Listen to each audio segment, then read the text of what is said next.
Oi, gente. A Bia Kicis resolveu entrar numa disputa de conhecimento de vacina com a ministra da Saúde, Nízia Trindade Lima, ex-diretora da Fiocruz. Sim, você ouviu certo. Beira o inacreditável, mas aconteceu.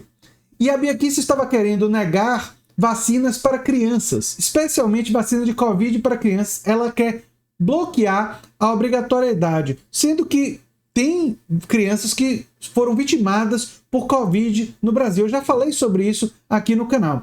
Bem, eu vou mostrar para vocês. A ministra detona com a Bia Kicis e a ministra aponta as mentiras que a Bia Kicis falou. Mas vamos lá. A vacina da Covid, ela precisa ser debatida e se você quiser levar leve, nós somos contra a obrigatoriedade. E a pessoa tem que poder ficar liberada de tomar uma vacina diante das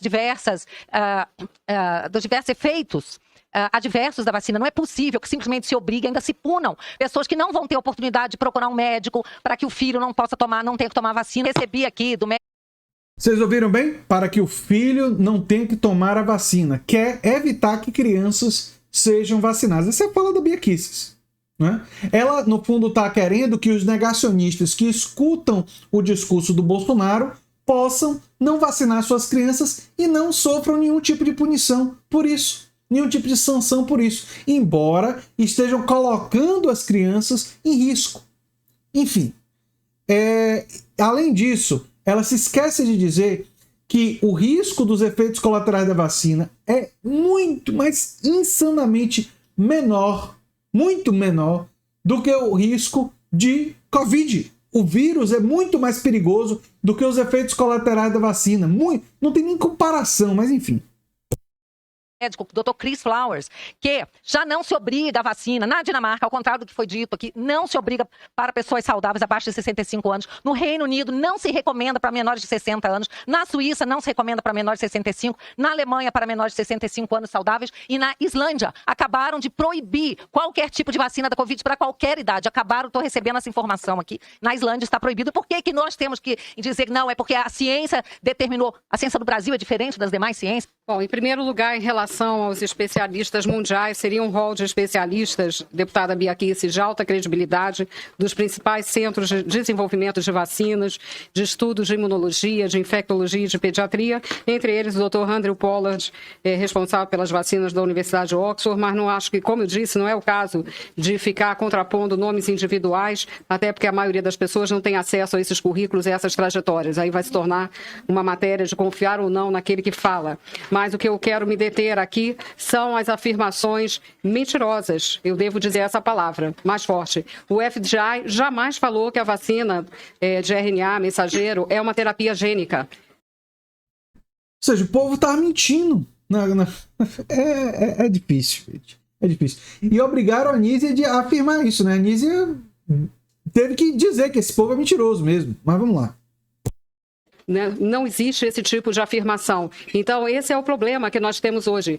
As falas são feitas como se houvesse verdades por trás, e não há verdade. Não existe nenhuma afirmação que a vacina de mRNA mensageiro, uma plataforma que vinha sendo desenvolvida para oncologia e para outras vacinas, assim como a vacina de vetor viral, ela foi possível em países que investiram mais em ciência e tecnologia, infelizmente, do que o nosso nos últimos 7 anos. Essa é a realidade. Nós poderíamos ter muito mais ofertas de vacina no Brasil, não fosse esse desmonte também da ciência e tecnologia.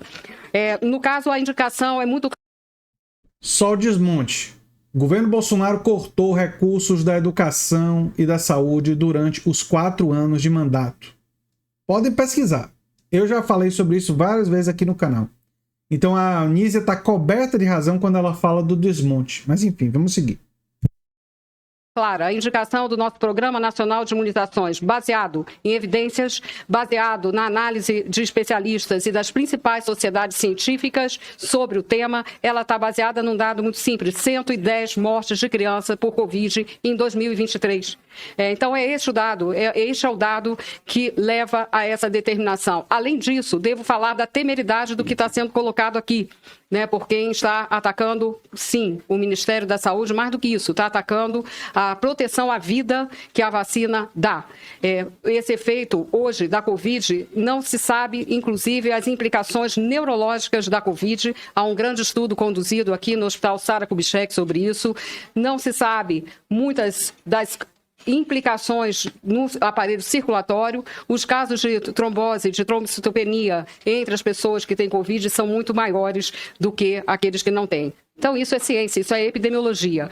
Agora, no caso, de uma maneira muito clara, essa relação foi estabelecida no caso da vacina de vetor viral. Por essa razão, à medida que não se tem mais a situação de emergência sanitária, essa vacina passa a ser recomendada para aquela faixa etária acima de 40 anos. Isso aconteceu em vários países do mundo. Sempre, por isso, defendíamos sempre uma maior disponibilidade de vacinas para que haja, inclusive, a melhor aplicação para cada grupo populacional. Isto é ciência, isto é saúde pública. Já que a vacina da AstraZeneca foi produzida pela Fiocruz e a atual ministra era presidente, o que ela pode fazer frente aos pacientes sequelados pela tecnologia vetor viral, quando não resulta em morte, como foi no caso do Bruno Graff, com nexo causal firmado pela Secretaria de Saúde de Santa Catarina? O que fazer com os sequelados? Como é que o Ministério está se preparando para isso? Os grandes sequelados são sequelados de Covid longa, que tiveram Covid por uma política deliberada de levar as pessoas a não se vacinarem, como vimos no Brasil. Esses são os grandes sequelados.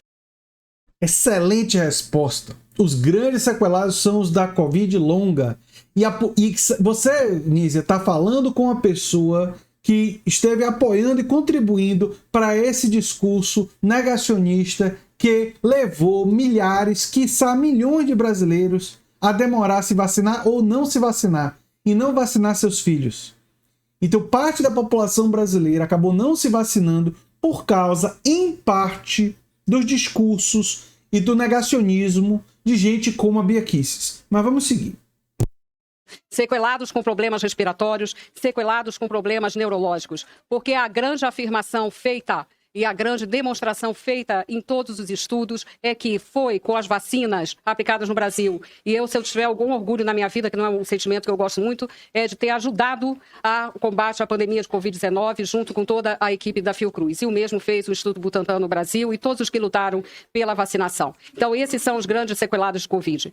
Como eu disse, todos os efeitos adversos da vacina, todos os problemas são investigados. Uma grande rede de hemocentros foi montada para trabalhar qualquer problema em relação à vacinação. Mas a probabilidade de qualquer evento circulatório, de trombose, qualquer um dos descritos, é na ordem de 100 vezes mais do que por vacinação. Esse é o dado. Pegou essa? A probabilidade de a pessoa desenvolver um problema é 100 vezes maior na doença do que os efeitos da vacinação. Vou repetir. 100 vezes maior a probabilidade da pessoa, ao desenvolver a doença, ter problemas graves do que se vacinando. Então, é óbvio que a vacinação tem que ser incentivada e se tem uma parte da população que se nega a se vacinar, ela deve sim ser obrigatória, especialmente para crianças, que grande parte da população brasileira, influenciada pelo bolsonarismo, não vacinou as suas crianças. Vamos ver só se tem mais alguma coisa. Não era só isso. Mas, enfim, excelente a fala da ministra Nízia Trindade Lima. E esse é um tema muito importante, gente. A gente tem que enfrentar o negacionismo. O maior crime, e olha que crimes não faltam durante o período do governo Bolsonaro, mas o principal, o mais grave, aquele cujas evidências são mais abundantes e que teve o maior impacto na população brasileira, foram as coisas que aconteceram durante a pandemia. E eu temo que essas pessoas não sejam punidas. Isso seria um verdadeiro absurdo, né? Mas, enfim, pelo menos nós temos pessoas como Nízia Trindade Lima, que deve sim ter orgulho. Ela tem todo o direito de ter orgulho pela participação, pela atuação dela durante a pandemia à frente da Fiocruz. Eu sou André Teixeira Jacobino, no canal A Nova Máquina do Tempo. Se você gosta do que a gente faz, se inscreve, dá um like, compartilha. Quem sabe vira membro ou apoiador. Quem sabe faz um dos nossos cursos. Um abração e até o próximo vídeo.